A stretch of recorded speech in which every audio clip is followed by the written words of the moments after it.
G'day, listeners. You are listening to the Natives Rouseabout podcast. I'm your host, Michael, and today ANA Victoria Governor Thomas, as well as Victoria member Mitch, will be joining me to discuss ideas around physical community building and some of the initiatives that we have in this area. How are you going, lads? Going well, thanks, Mick. Hope you're going well too. Yeah, Yeah, good, it's good, going good. well. It's good to grab a cup of tea and a good blanket. You are our number one tea drinker, secret Anglophile infiltrator. Uh, Yeah, and yeah, it might be cold, but it wasn't. I would say it's not as cold as it was when we went camping the other day. Speaking of physical community, the I think I frost. did have about four teas every morning when it was about 0 degrees out there. Yeah, well, that's something, if our listeners ever join us, they could be having a nice warm damper cooked in the ashes, fire in the morning. Beautiful, beautiful stuff. Okay, so let's move on to the program. So, what have we got? We've got one listener comment in reference to the last show, National Life and Character, and old mate 1788, common listener, says British migrants are the largest reproduction group in Australia, actually, followed by Islanders. So I'm not sure if that's in reference to an error that we might have made, given the actually, or maybe it's adding to the discussion. But thanks either way. Anything we want to say about this one, boys? Tea drinker, British migrants. Yeah, I'm not sure what he means by that. I doubt that they breed the most out of every group, but who do I know? Yeah, to be honest, I'm not Well, a big stats guy, but Mitch, yeah. the only thing I can think is that maybe we've seriously underestimated the extent to which demographic decline is affecting other groups as well. And yeah, I'm happy to be pleasantly surprised if that's the case. Okay, poem is Australia Forever, a bit of an obscure one, by one F.S. Lewin, which is that's actually a Sheila, France's Seska Lowen. And okay, here we go. Australia forever. Firmly we stand on our native land, washed by southern waters, heart to heart and hand to hand, Australia's sons and daughters. And this be our pride, whatever betide, the foeman shall conquer us never. Should it come to the sword, we'll trust in the Lord and shout Australia forever. Others may claim a more ancient name, a name that is famous in story, may boast of the dead and the blood they have shed. We ask not such dearly earned glory. Though our land be but young, yet from freemen we sprung, and this is our earnest endeavour, to raise up her fame, sing success to her name, and shout Australia forever. We may not have wealth, but with vigour and health, and surely they're good compensation. For by them we'll rise till our bright southern skies look down on a glorious nation. And this be our motto, till hillside and grotto shall ring with the noble endeavour, till valley and plain shall take up the strain and shout Australia forever. Should the foeman's strong hand be raised against our land, we'll rise to a man to defend it. Though their numbers be more, we'd shrink not from the war, but fight till our valour should end it. Though we have not a fleet such invaders to meet, and baffled by stratagem clever, yet our soldiers, though few, are brave men and true, and their motto's Australia forever. Bravo. Yeah, so that was Australia Forever by F.S. Lewin, written in 1895. I'm sure some of you may have picked the references to not having had to fight very much yet. So, Mitch, Yeah, pretty. what do you reckon? Well, pretty prescient, I suppose, because yeah, perhaps foreshadowing what was to come in the not too distant future, a mere what, 19, 20 years later.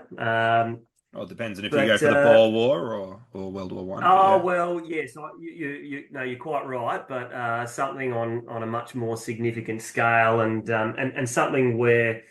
Well, there are obviously nativist elements out there that would challenge this and would reject Australian involvement or celebrating Australian involvement in World War One as not something that we should be doing, doing little more than advancing imperial interests. I think Peter Cochrane's Best We Forget makes it clear that there is good reason for us as nativists to acknowledge the Australian effort there.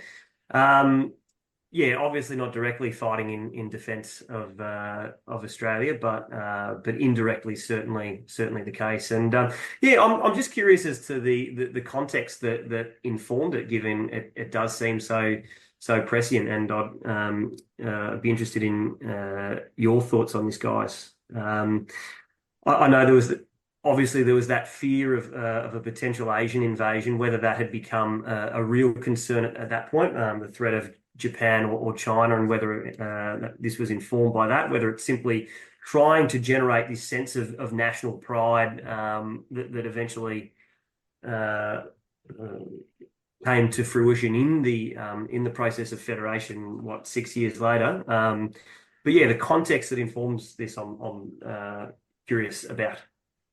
Yeah, I wouldn't know. I haven't really looked into it beyond looking at the text and liking the text, hence my choosing it. But I wouldn't be surprised, yeah, if it was informed by the yellow peril idea. Perhaps though their numbers be more, that could reference that fear of the numbers of Asia. Um, of course, Australia was quite small back then, so almost everyone would have more numbers than us. Shades of Byron there too. That anapestic meter, the choice of rhyming words, story and glory. It calls to mind the Byron poem "All for Love." I'll talk not to me of a name great in story. The days of our youth are the days of our glory. So I wonder if sorry, who was the poet? F.S. Lewin. I wonder if FS she had Lewin. been. Yeah, I wonder if she'd been reading some Lord Byron prior to penning this one. But Yeah. staunch. They were Hmm. they were staunch. The women of colonial Australia and Federation Australia. Yeah, well, you only have to think of perhaps one of maybe our most famous literary character, the drover's wife. Indeed. Yeah. Okay, yeah. Well, I think that's a good one for today as well, to to come back to and have that motto, Australia forever. Yeah, we will not be running from the fight, that's for sure. Okay. Let's move into the main topic. So today we're really wanting to talk a bit more about community building, the phenomenon in Australia of ethnic community groups and halls and that sort of thing, and how that relates back to the ANA mission and how we're sort of going about our nationalism. So this was really your topic, Thomas. So do you want to start this one off? Yeah, this sort of could have been an article, but I thought it'd be a great point of discussion to have with the gentleman here on this podcast because there's really a lot that could be said about it. You know, why do we want our own spaces? Why are they important? We've sort of been resting on our laurels in Australia a great deal because I think there's this view that we just happen to live in a white country that has lots and lots of visitors. People have this idea, I think, non-intentionally, in this implicit idea that all these Browns and whatnot are just kind of visiting, and it's not like this generational problem that we'll just have basically indefinitely until something big happens one way or another. So we haven't felt the need to try and get these organizations up and running, whereas you've got these tiny minority groups, these tiny weird powerless minority groups like the Tongans or the Druze or name a group that you wouldn't really know anything about unless you started looking it up on Wikipedia. They've got their own buildings and their own churches and their own properties and community organizations, and they'll get contacted for comment by the media if anything happens about their community out in the public. But we don't have anything like that, and as Australians, and especially Anglo-Celtic Australians, but as Australians in general, we have nothing that represents us. Supposedly, our government represents us, but they don't do a very good job doing that at all. So, if these groups like the Tongans can scrape together the resources that they need for these community halls and associations, why can't we?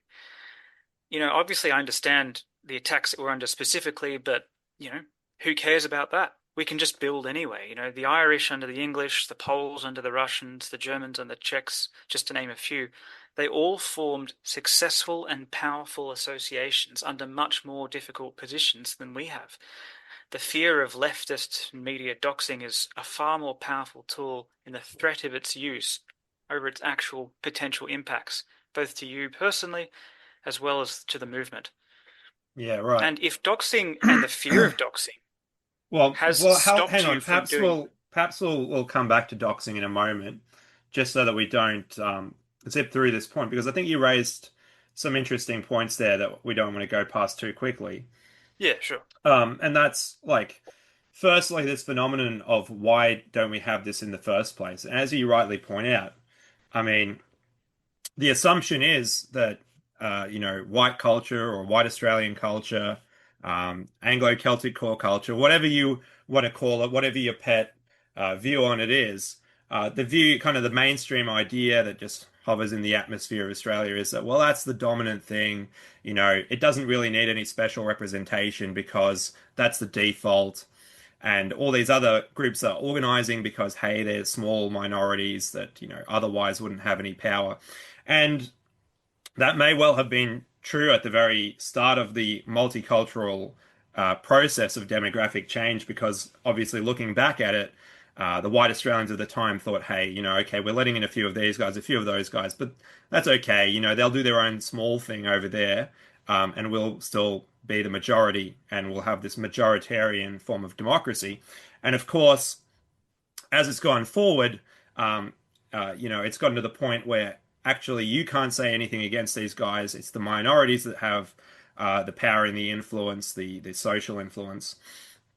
And we've even moved away from rhetoric of assimilation. I mean, assimilation is looked as something racist now, which you think about it is really crazy. Um, Yeah. Mitch, what do you want to add something on this point?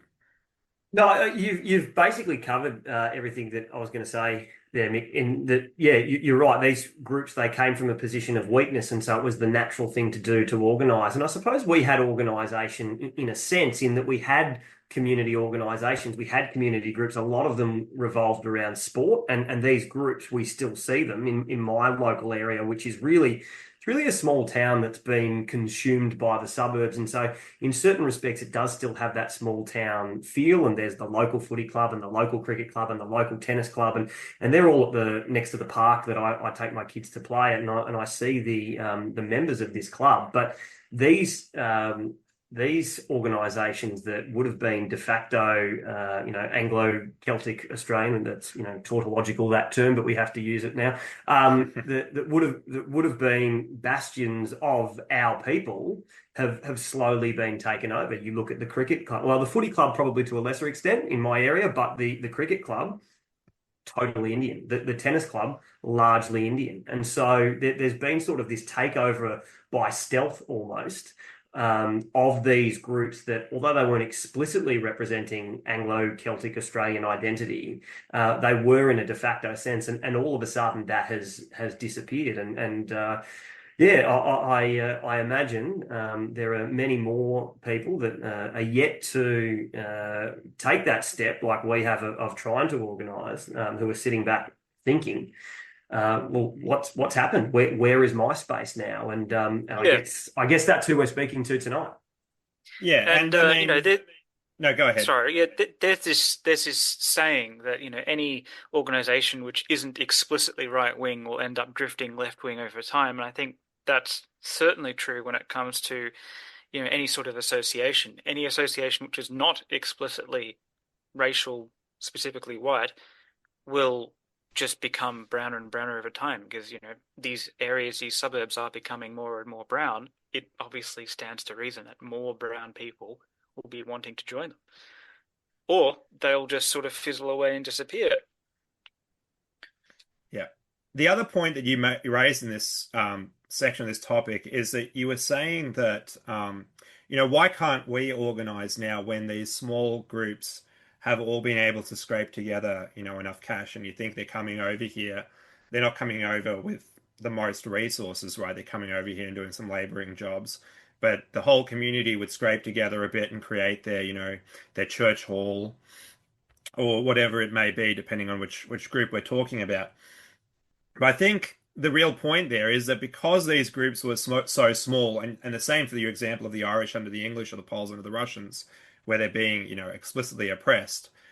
In those circumstances, the actual ethnic consciousness of the group, of the members of the group, is so much more concentrated and so much higher, that they really have that strong sense of I belong to this group. I need to contribute to the group as a group rather than just doing my own individual thing. And the problem for us as Australians, as heritage Australians, is that um, the consciousness is still there that we are the default, we are the mainstream.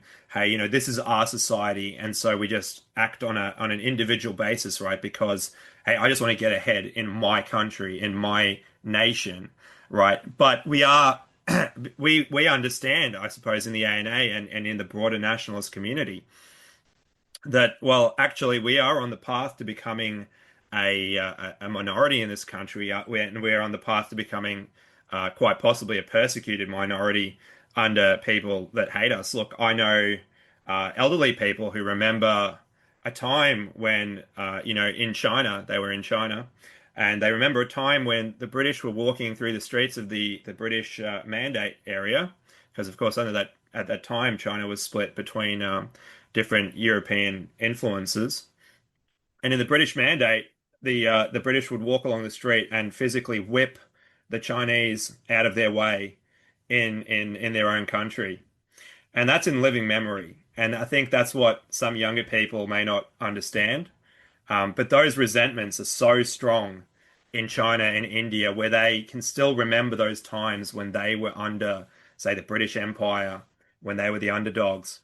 And so it's entirely possible that, as they gain power here, that resentment is going to turn things the other way.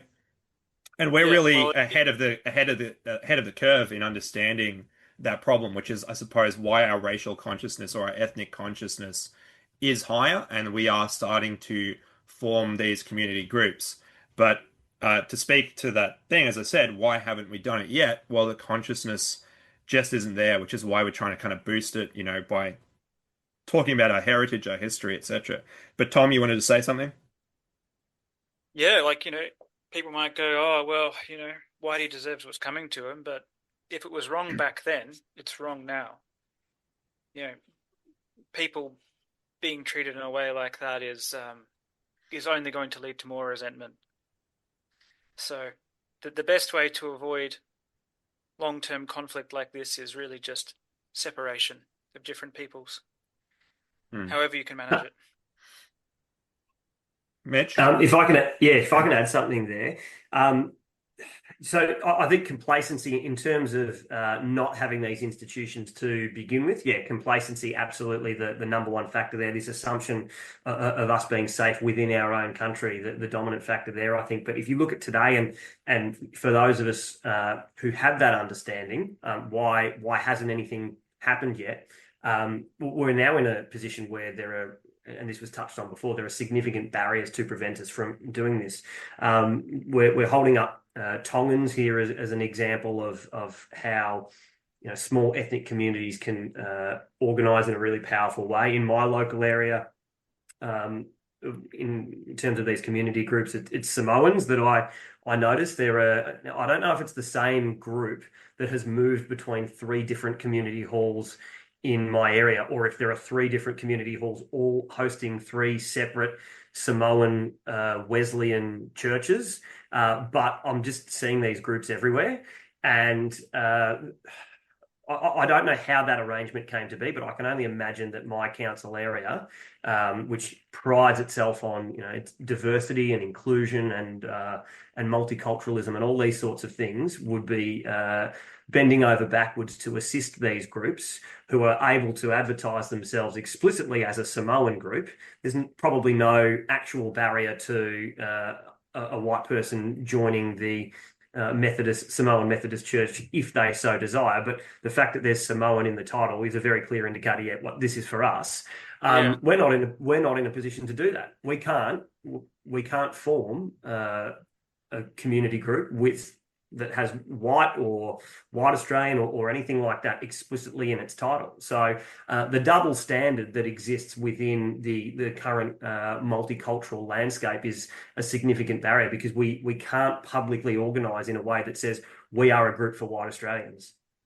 Yeah, I think this leads into the next topic that you wanted to talk about, Thomas, because you was about to start talking about, the social pressure and the fear of social pressure through doxing. Yeah. So do you want to maybe continue with that?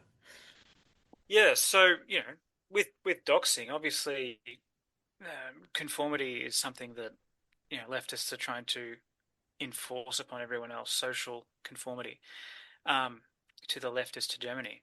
But if fear of doxing and the following harassment has stopped you from doing anything, then you've become completely neutralized. And politically speaking, you may as well not exist. If you're a good white guy with a good job and a family, well, that's not bad by any means, but it's completely neutral. Time of crisis like this, it's everyone on deck. Yeah, right. No, fair enough. And I think this really changes with your perspective because I think a lot of people look at the situation and they say, if I get doxed now, there's so many things I'm going to lose. I'm going to lose my ability to build wealth now for the future. I'm going to lose my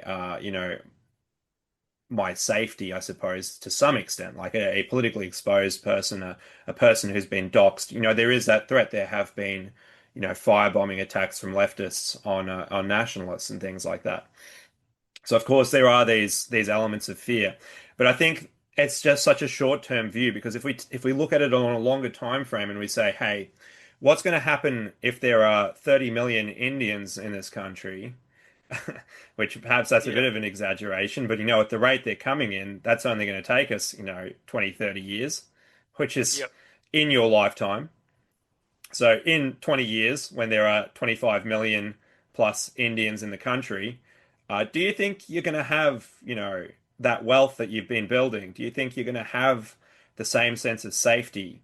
And when you look at it Yep. from that perspective, you realize actually we just need to do what we can now in order to win. Because once we win, you are going to get those things, right? And say those people have put everything on the line and lost everything at this point. When nationalists win, because we will win, those people obviously going to be recognized and recompensed. And so we Yeah. just need to look at it in terms of, yeah, let's do what we can in order to win. And it has to be, I think, as well, a matter of progressive overload. Like I remember when I was just getting started in nationalism, it seemed like such a big deal to just go down to the pub and meet a few other blokes and have a drink and have a chat. And this was just it was like a slightly right of conservative group, let's say. So it wasn't even anything particularly, scary, let's say. But when you haven't even taken that first step and you've only looked at things online, it can seem like such a big thing to go and meet other people and expose yourself even to that most minimal of risks, right? But as you get more and more involved, as you realize, well, actually, the chances of even getting doxxed are minuscule.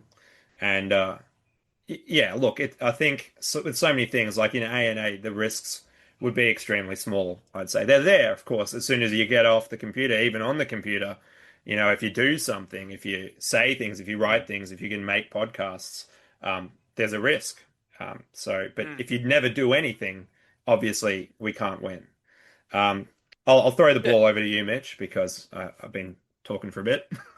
Yeah, the no, look, agree with everything that you just said, and the point about that first trip down to the pub to meet with like-minded people being really difficult initially. I think it's important to stress that is the hardest step. That first step, particularly when you've lived in that online space and you haven't actually had real life contact with like-minded people, and you always carry probably that element of doubt about what that first meeting is going to look like. That's hard. That first step is hard, but you make that first step, you take that first step, and it gets much easier after that, I feel. And I just cannot stress enough uh, the feeling of fulfillment, hope. I know there are times when probably all of our hope is challenged a little bit, but I have had an enormous boost in my hope for the future as a result of being around like-minded guys who want to organize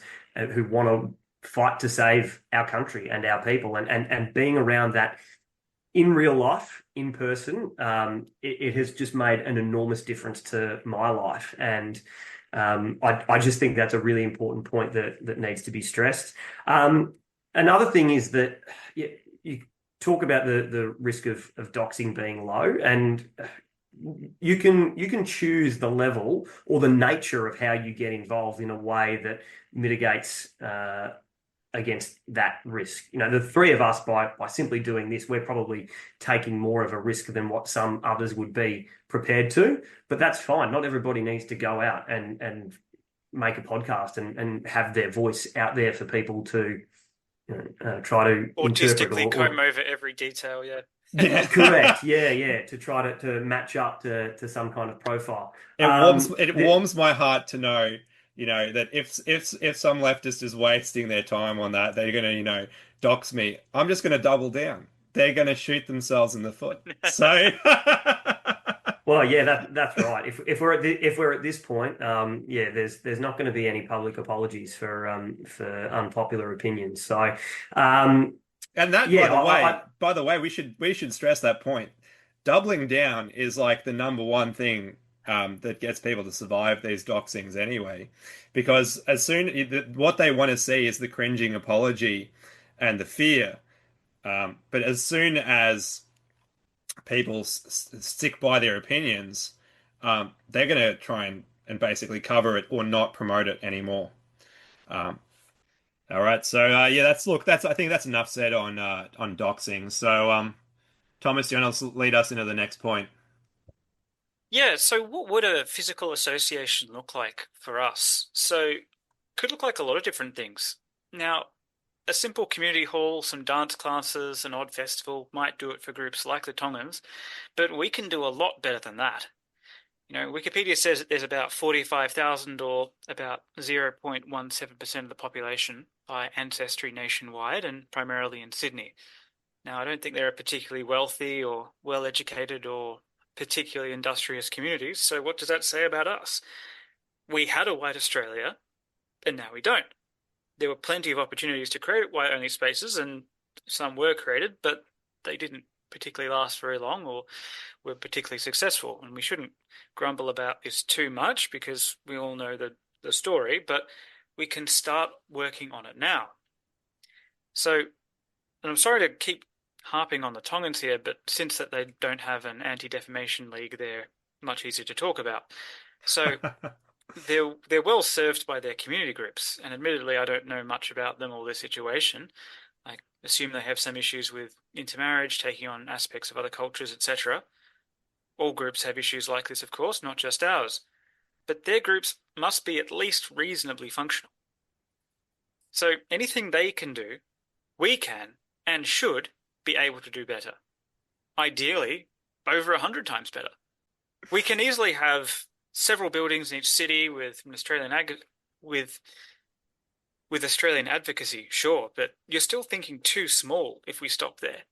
We should have our own dances and festivals, create our own poetry and arts, fitness and outdoorsmanship, property syndicates to buy the country back and make a profit, and anything else that an ethnic association with the historical and moral right for dominance on the continent wants to engage in. The members will inevitably decide what we want to do, but the ball needs to get rolling.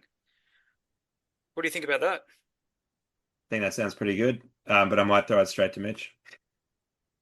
Yeah, I really like Tom, that you've touched on the cultural side of things, because this is something that's really important to me. I think if we are going to expand, and when I say we, I don't just mean the ANA, I mean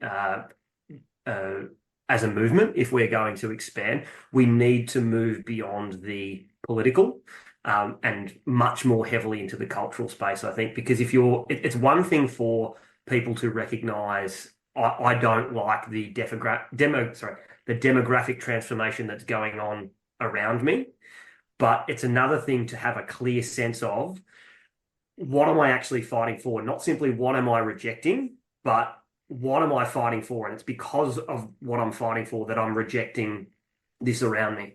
And that doesn't come without a conscientious effort to focus on the cultural side of things. There is a rich history of Australian uh, cultural identity, brief though that history may be. And yet it was still in a formative phase. If you read the works of, say, P.R. Stevenson, for instance, The Foundations of Culture in Australia, um, talking about the fact that it's only really, at the time that that was written in the 30s, that there was this cultural consciousness that was starting to fully develop, and there was this concerted effort to further develop Australian culture in a really concerted way. Um,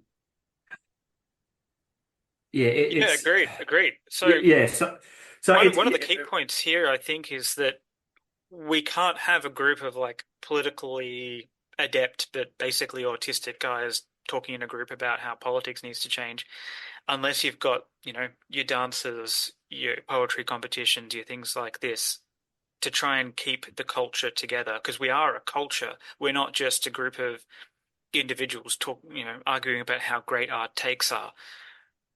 We have our own traditions that we all enjoy. So they're very important to yes. engage in, especially when it comes to engaging any form of mass culture and moving beyond the theory cells. Yeah, so getting a sense that as a movement, we're actually looking to further and promote those aspects of Australian identity, which are pretty clearly already in the consciousness of people, but also to revive what has maybe fallen by the wayside, but then also continue to invent in that way that Stevenson envisioned that we would, now that we had this really strong sense of national and cultural identity that had moved beyond Britain, and do that in a way that's still connected to and grounded in what already exists and what already appeals to people. That is a way to expand the net, I think, and draw more people into the movement, because I don't think you build a long-term stable movement simply by railing against something. You have to stand for something as well. Um, Absolutely. and and we have lost a sense. I think the Australian people have lost a sense of their identity. They've lost a sense of who they are. And yeah, we have a role to play in one, helping them rediscover that. But two, given it was a fairly young national identity, continuing to develop that in a way that's still grounded in everything that's come before. Yeah, and I think it might be worth just briefly talking about what is it that we draw upon for identity, or what constitute a culture. And a culture, it comes from the idea of cultivation, right? To cultivate something, we talk about agriculture where you're cultivating plants and so on. Culture, you're cultivating, I guess, the human community, right? But where it gets that specificity from, like we can use the P.R. Stevenson duo, race and place, or you can talk about it in the same sense of nativist or folkish nationalism, which is blood and soil, you know, which is just a very basic concept. But both of those aspects are kind of the real concrete specificity that makes up an identity, and you have to really reconnect back to those two things. And I think that's where like things like the outdoorsmanship, and perhaps even growing your own food and things like this become so important, because where do national cuisines come from? They come from the specificities of a particular climate, what grows, what doesn't grow, what animals do you have access to. And so many of these things are forgotten today just for the sole reason that we have like refrigeration and global logistic networks. But again, like this is to go on another track, but like, are those things going to stay in place? Do we even want to be importing all this food and that sort of stuff when we have, fantastic agriculture of our own? It's one of the only things we have apart from mining and educating Chinese and Indians as part of our economy. So I think the outdoorsmanship is very important, because that's when you connect to that soil or that place side of things, the spirit of the place, the nature of the country, because this is our homeland. It's not just, that we are a people in abstract floating in space. Of course, we have connections to our blood, to our ancestors from the British Isles. Um, And that's something we draw upon and cultivate as well. Like we don't want to necessarily reject everything like that when we're talking about our dance traditions. We're not going to be doing a corroboree, right? Because that's what happened to be in Australia before we got here. And I think that's probably the something that the Jindy Warabaks took into an excessive degree. Like you think the great ballet composition by John Antill, Corroboree, which is a Stravinsky-esque type piece. They lent into the Aboriginal stuff, and they were talking about the dream time and this and that. You got to have the balance, right? You got to have the specificity of the place. This is our homeland. There's no way I'm leaving this country, right? I will be defending this country till I die. But on the other hand, you can't neglect the cultivation of the other side, the blood heritage. So, what do you think, boys? Well, I haven't seen Antill's Corroboree, but you lost me at Stravinsky-esque. So yeah, probably won't be checking that out. I will Oh, I no, will look, defend Stravinsky actually because Stravinsky comes from the neoclassical side of things actually. So he is much more in the vein of your Mozarts and that sort of people. Just listen to his Symphony of Psalms. I think that can change people's minds on Stravinsky, the Symphony of Psalms, because that is it's almost Baroque in its style. no, yeah, Yeah, sorry, I the don't. real degeneracy. Sorry, got to drop this red pill for the audience. I'm on the tangent. I'm riding the wave now. The real like bad stuff is Schoenberg, and the 12 tone stuff, and it's just absolute nonsense. There's no classical principles behind it. It's just bloody noise. Yeah. So Schoenberg, not going to mention his ethnicity.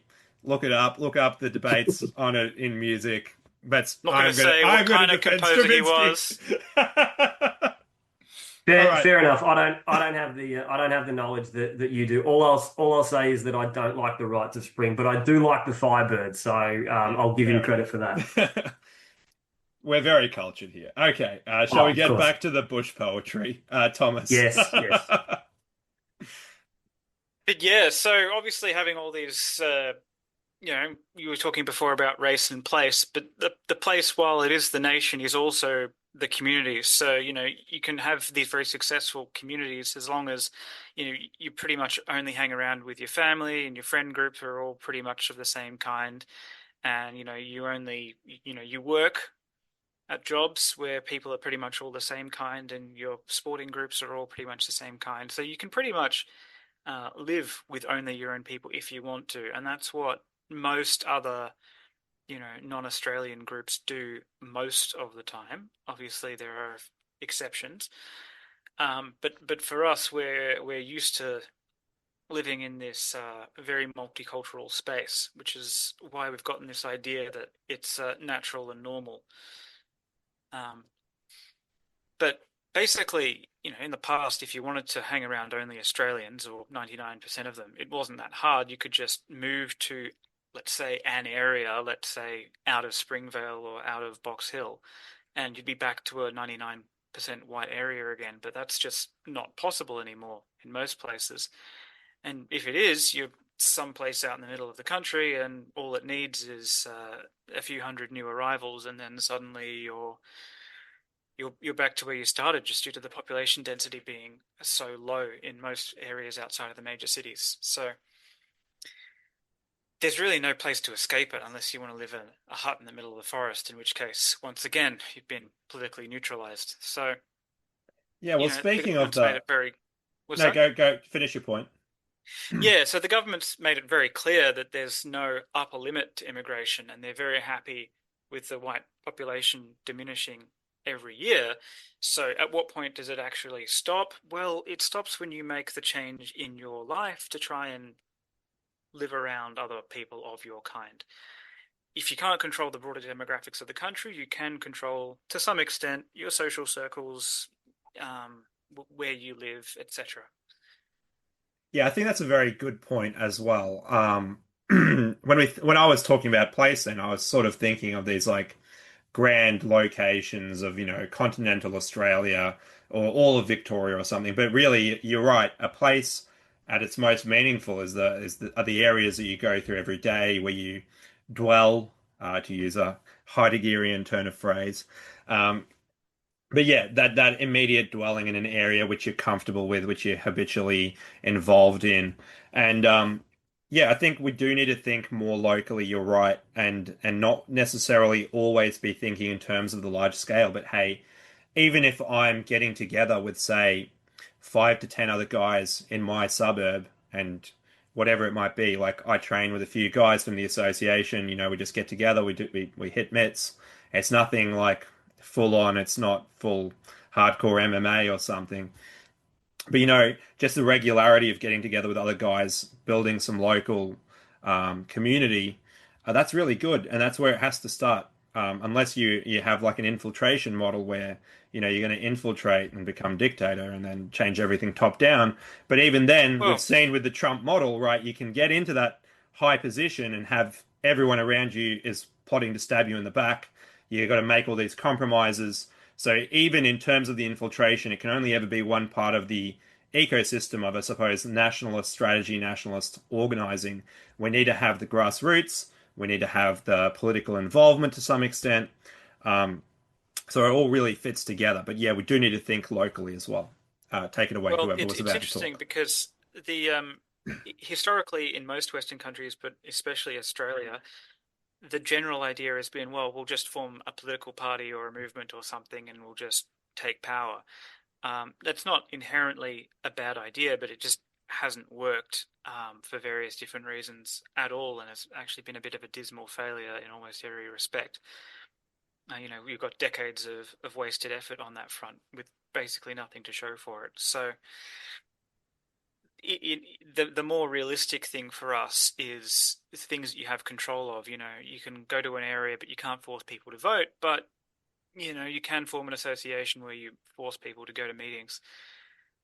It's a little bit more realistic. Yeah, and I think that one of the problems was that people just continually put all their eggs in one basket. It's like, yeah, all or nothing. We're going to form this political party. It's going to save Australia. That's Yeah, it.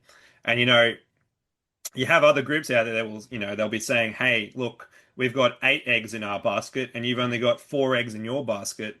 Why don't you just move all your eggs to my basket?" It's yeah, like, well, one, our eggs are not fully compatible, so you're going to just smash a few eggs on the way. And two, there is a bit of extra resilience in having different baskets going on. So, yeah. anyway, Analogy stretched a little bit, but I did get what you mean. Mitch? I think also, if I'm picking up what you're putting down there, so to speak, and talking about, I guess, some of the risks of going for this top-down approach, where you're trying to, as soon as you're organising, you're starting to think about political change, and possibly even, to use a term that gets thrown around a bit, punching a certain acronym in the face. Um, uh, that is going to take a toll. That's going to take an immediate toll and put in the individual members of that group under stress. And if you've only just started organising and you haven't built, well, one, you haven't built the infrastructure to allow you to do that, which is going to bring the heat more intensely. But two, you haven't really built the relationship with the guys around you. You haven't built the level of trust that only comes over a long period of time. Things are going to Exactly break right. down. And sorry? Oh, sorry. I was just interrupting you to say you're exactly right. So Oh, yeah, yeah. The, please the, the feel free to relationships. remove this. Yeah, the relationships are going to break down really quickly, and you're probably not going to be organising with that group of guys again. And so I think this bottom up approach of just trying to get um, guys in the same room that are like minded, understand where they ultimately want to be, and starting with that smaller scale stuff, that grassroots kind of stuff, institution building, rather than trying to affect immediate political change and bringing a lot of unwanted attention to yourself almost immediately. To me, it seems like a formula that's more conducive to long-term success, even if it means that you're not going to have you're maybe not going to get that instant hit of publicity that means that like-minded people are with probably high levels of energy are going to sit up and take notice immediately. Yeah, and I think a key point with the institution building is you have to actually control the institution that you're building as well. Uh, Yeah, right? should You go without can't, saying, but it yes. should go without saying, but like, hey, I'm going to join the Liberal Party. I don't think anyone believes this anymore. Maybe very few people. I think even the Liberal Party infiltrationists no longer believe this. But it used to be the case that people say, hey, I'm going to infiltrate the Liberal Party and try and build it into a more nationalist direction. And of course, once they're kicked out, discovered, or just assimilated into the party structure, you end up with nothing. Yep. But if you build your own institution and then, hey, side quest, I'm going to join the Liberal Party or whatever. Don't join the Liberal Party, right? Uh, but you can do these other things, and hey, it all comes crashing down. You can still come back to your institution that you are building, that you control, with guys who are 100% solid. And if you want to go into the full grant stuff with the full, legal constitutional structure, it's not going to be pulled down by any one leader and this sort of stuff. So a bit of resilience built into it, a bit of strength in the foundations and the walls. Uh, then your effort's not going to be wasted, and just constant wasted effort is what we have seen. Um, but speaking of this, going out and winning in the broader Australia versus kind of retreating back to these smaller institutions, I was thinking back to the days when I was a much more interested in environmentalism. This was I was a younger bloke, not that I'm that old now, but there used to be this thing where environmentalists said, are we going to do the lifeboat thing where you kind of just try and create a small community where you can survive and the rest of the world is going to collapse? It's kind of like a prepper mentality, right? The Yep. prepper believes in, stockpiling and hoarding, and then maybe if they're a smart prepper, they're going to have a few other people around them that they know and have an actual community, and then not worry as much about the rest of society collapsing versus the full-on activist mentality of, hey, I'm going to go out there and try and change policy and decrease carbon emissions or whatever, right? Mm. Is that a bit roughly along the lines of what that point was? Like, kind of what I've been saying with retreating back to an institution that you fully control? Yeah, look, I mean, going back to the previous point where you're saying, oh, race and place, it's not about having the whole state of Victoria or the whole continent. I mean, I want the whole continent. Don't get me wrong. I'm an optimistic person by nature, but I'm also realist in the sense that we have to be very realistic about what our capabilities are, and so we just have more control over our immediate future for the moment. It's not. It's more of a strategic reality more so than any ideological point on my behalf. Yeah, no, fair enough. Fair enough. Anything to add on that, Mitch? I think that's a kind of more of a nebulous and vague point, but Yeah, I guess I have a question on it. Whether whether you think that lifeboat politics is ultimately going to be our best chance for success going forward, or whether you think that the total Australian victory is within reach. In the initial stages, when you're first starting to organise, does the strategy actually look any different? And yes, so that's a good point. So I think in terms of my ideological view, yes, it does. They are the same. You can't have a successful group go anywhere without some sort of cadre built up, without some sort of brotherhood of men who will, you know each other, generally like each other, can get along, sort of a stable base, a skilled, encourage other skilled people to join and become involved and increase their skills and their funding. So that's how every successful movement takes off. Anything grassroots, anyway. Obviously, a lot of top-down approaches, which is what we're more used to.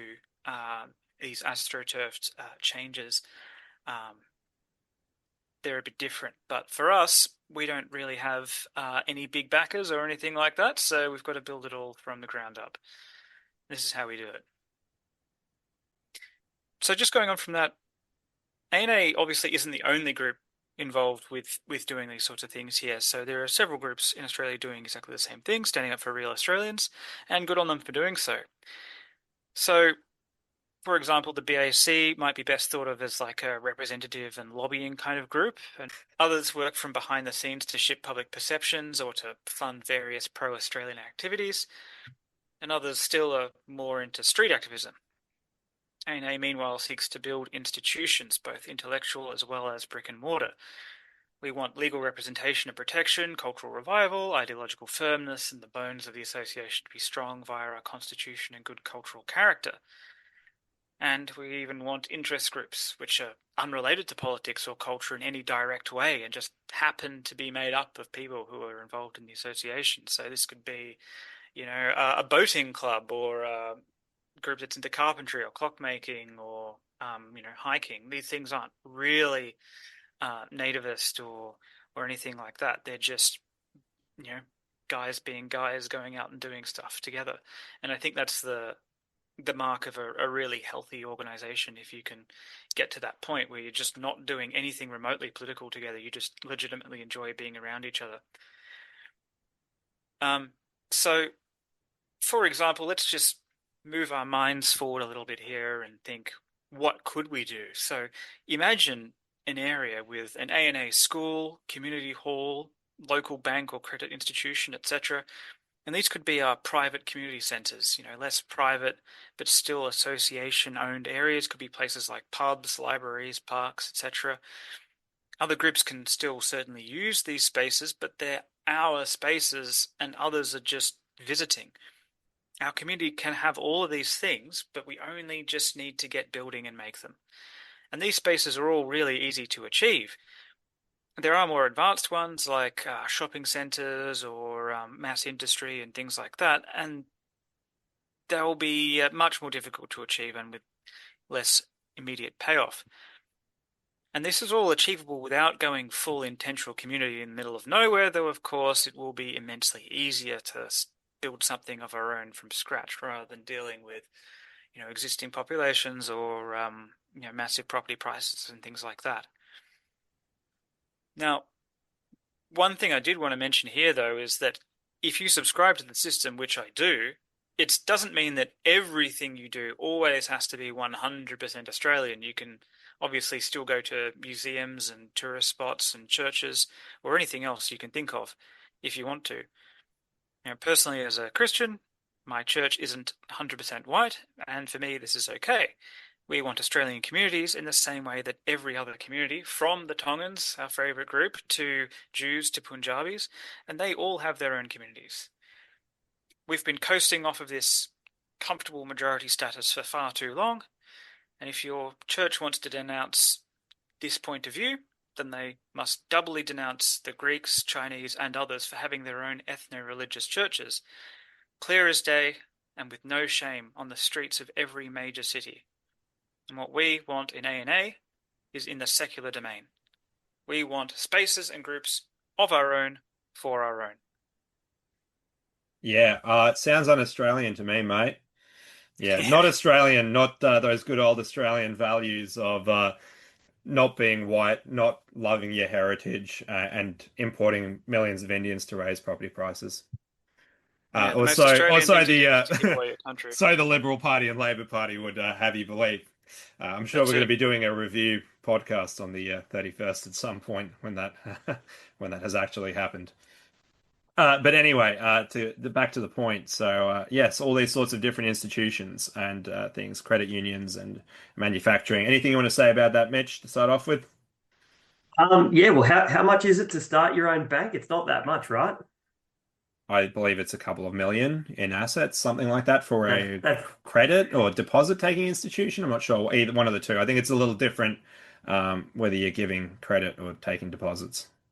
yeah, chump change. We'll do that, no worries. Well, when you think about it, Obviously, it's really Yeah. not that much money if you have enough people. Yeah, yeah, you're right. No, I agree. I say that somewhat facetiously, but also somewhat legitimately. In the grand scheme of things, it is not a whole lot of money, and the possibilities that would emerge from establishing our own bank or credit institution would be enormous. And I agree with the model, sort of trying to set all of this up within the existing structure, I think is really the only feasible way to go. I think that last point is an important one. Like I don't think that I like to think this probably shouldn't need to be stated, but at the same time, I think that it does. Like in your day-to-day life, you're going to come across most likely significant numbers of people and having to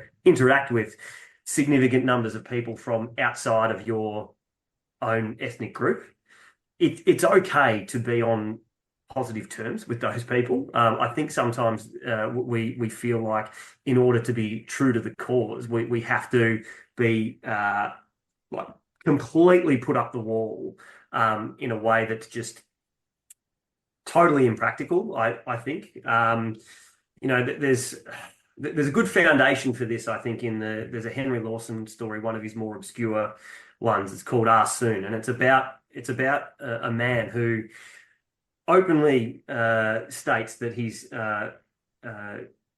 totally in favor of the White Australia policy, but also that he's started to develop like a good relationship with his Chinese neighbor, and I think this kind of complexity and nuance is something that many of us probably experience on a day-to-day level, and simply treating people the way that you find them. I think there isn't.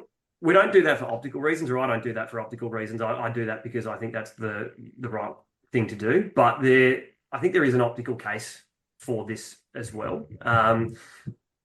I think there are probably a significant number of people out there that would be sympathetic to the general cause to which we are working, but would find themselves hesitant to get involved because they'd say, "Oh, yeah, I'm really worried by immigration and particularly non-white immigration into Australia and how that's affecting the demographic makeup of the country. But I don't know that I can get involved in something like this because there's this one Chinese guy at work or this one Indian guy at work, and he's actually a pretty good bloke, and I feel like I don't want to be involved in a movement that's hateful towards these people." And I would say to someone that's in that position, that's okay. Like, go to work, be nice to the Chinese guy, be nice to the Indian guy. That's fine.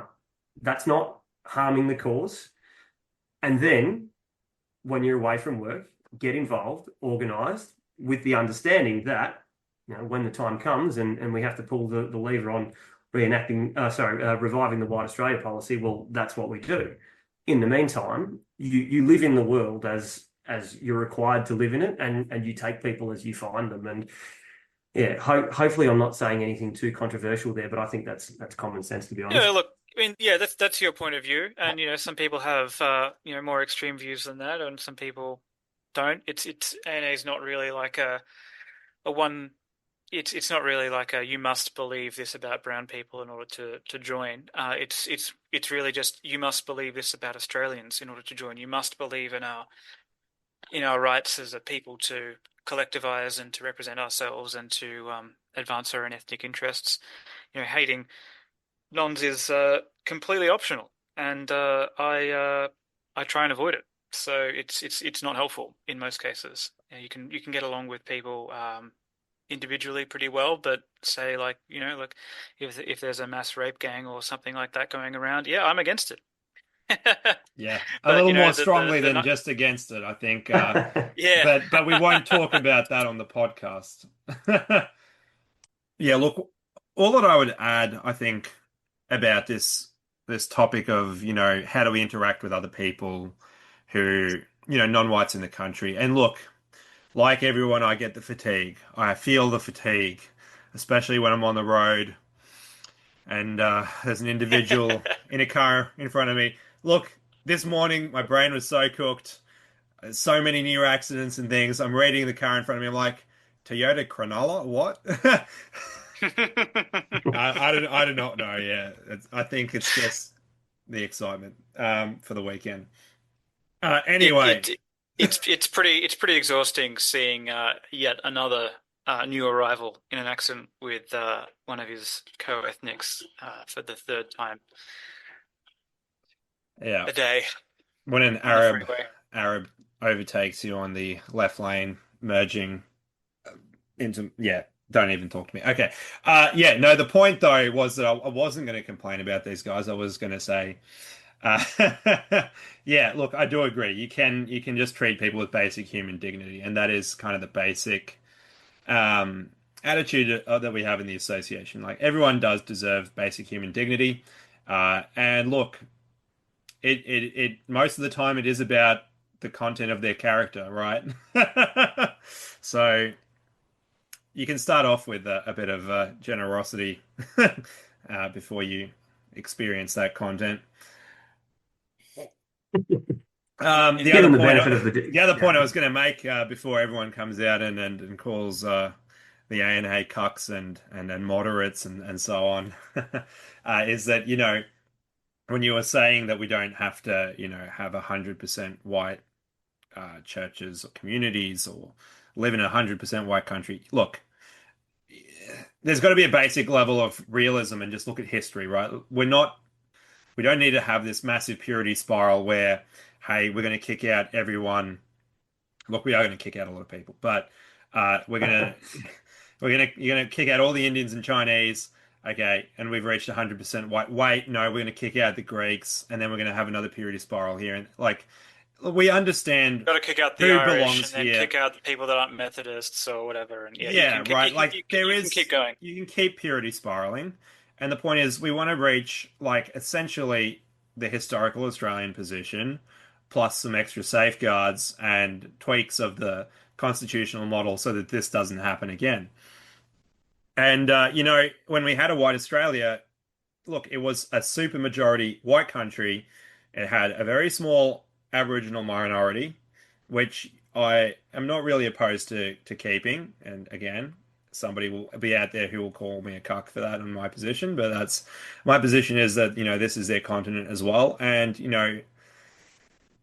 the problem is that the Aboriginals have been weaponized, right? And they haven't even been weaponized off their own back. They've been weaponized by other groups, other communities, radicalized. The guys out in the outback who throw spears at each other, they don't really care about Australian politics, right? They've got their own problems, like dodging the spear that's been thrown at them. Uh, Yeah. So yeah, as long and once the culture changes as well, you won't the white Aboriginal phenomenon will be gone. There will be no benefits to identifying as an Aboriginal. If you identify as an Aboriginal, you will be in the Aboriginal semi-autonomous zone dodging spears as well. Or, Yep. doing whatever, okay? I'm being a bit facetious as well, but if they can create their own, culture, city state, whatever, off their own back, off their own culture, I am not opposed to that. I think there is room for some degree of pluralism in that and back and forth there. And there are But yeah, Aboriginals out there who going. support the nationalist cause. I just finished the point. Um, Yeah, Putting aside the Aboriginals, look, there will be trade, there will be ambassadors from other countries, there may be very small minorities of people here that are non-white. As long as we have a supermajority white country, safeguards in place to defend white Australia that, embedded in the Constitution, do not allow this sort of situation ever to happen again. Uh, Tweak the governing model and all that sort of stuff. There will be just basic movement of people that's very minor and has never historically been a problem. Okay. yeah. I mean, like that's a good policy position and not one that I particularly disagree with. But it's also not technically within ANA's scope. What we do is just the association of our own for our own. The broader political questions of, just exactly how many non-whites there are and just exactly what kind of role they'll play is completely outside of our scope. Our scope is for our own people in a very positive sense, and that's what we're trying to build. It does avoid some of the controversy, and it's just a lot easier to manage. Yeah, no, that's fair enough. And look, what the situation will be will depend on how we grow, how other movements go, how the nationalist movement as a whole goes, what direction we go in. We're going to have these discussions and debates. You know, Look, not too much time should be spent, I think, if you are interested in nationalism, debating people online about the nuances of what exactly constitutes an Anglophile position versus a nativist position and where's the borderline. And look, those discussions can be fun, and interesting. And if you're a Spurg like me, you might enjoy weighing in occasionally. Um, but most of your time should be spent as a nationalist building up your community, involved somehow in the political struggle for the actual existential survival of your people. Because if none of us exist, I don't really care if 200 years from now, Ranjit is writing a dissertation about what constitutes nativism versus being an Anglophile.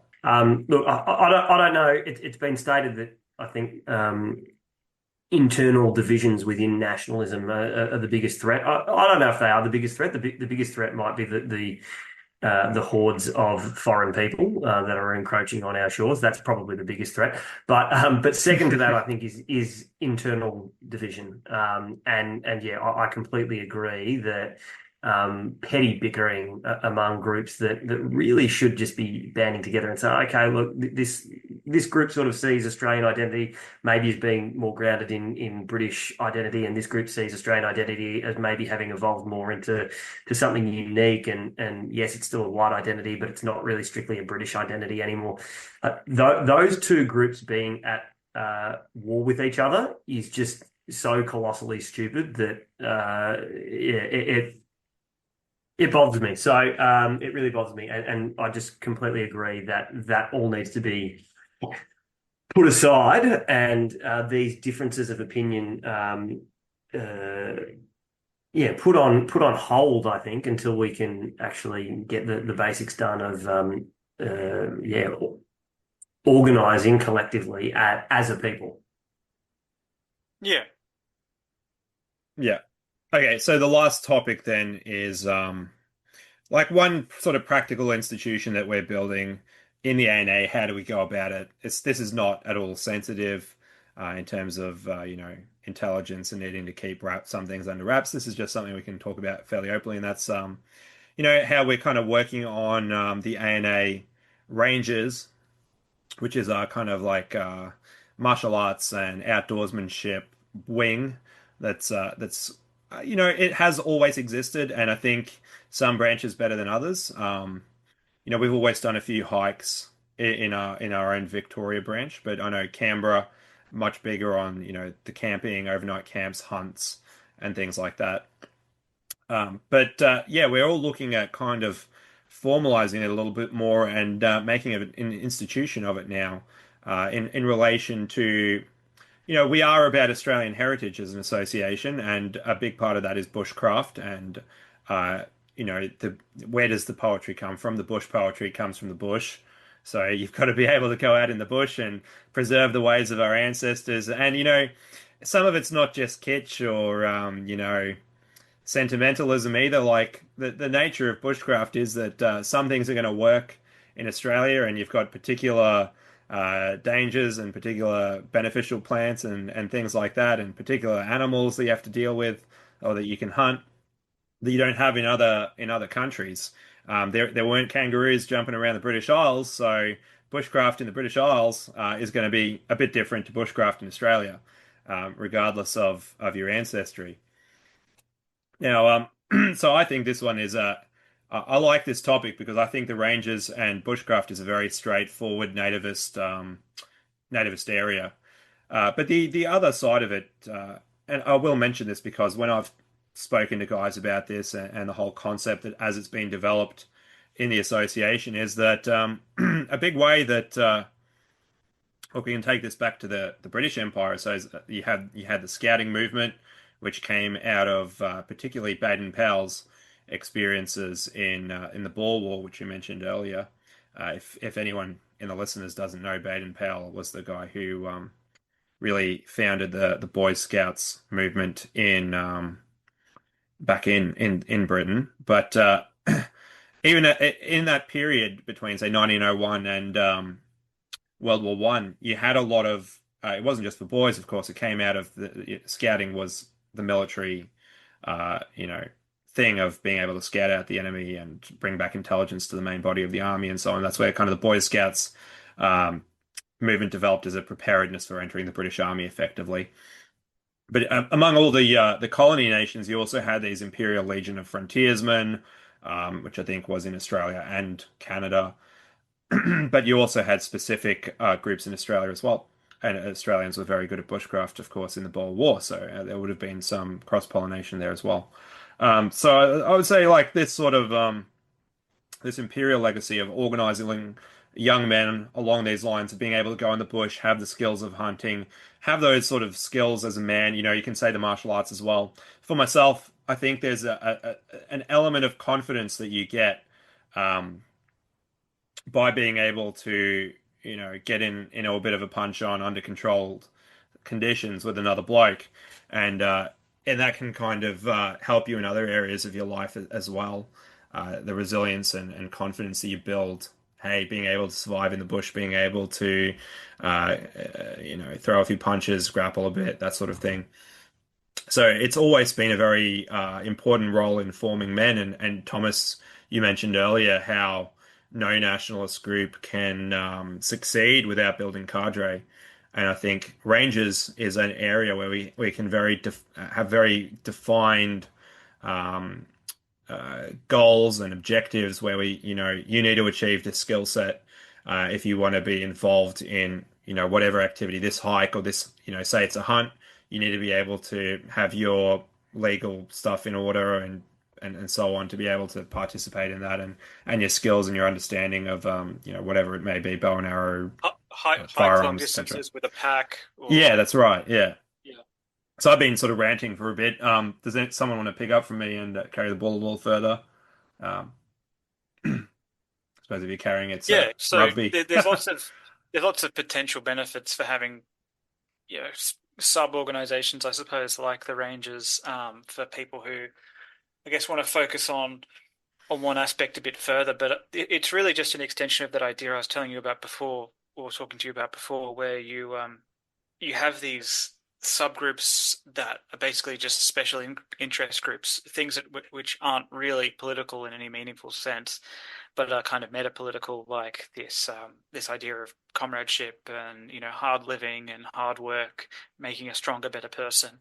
It is kind of political in the same sort of way that creating something is political, but it's best not to be autistic about this sort of thing and just say, you can make groups and subgroups and have fellowship with people without having to think about it too much and just sit there and enjoy good company and good times.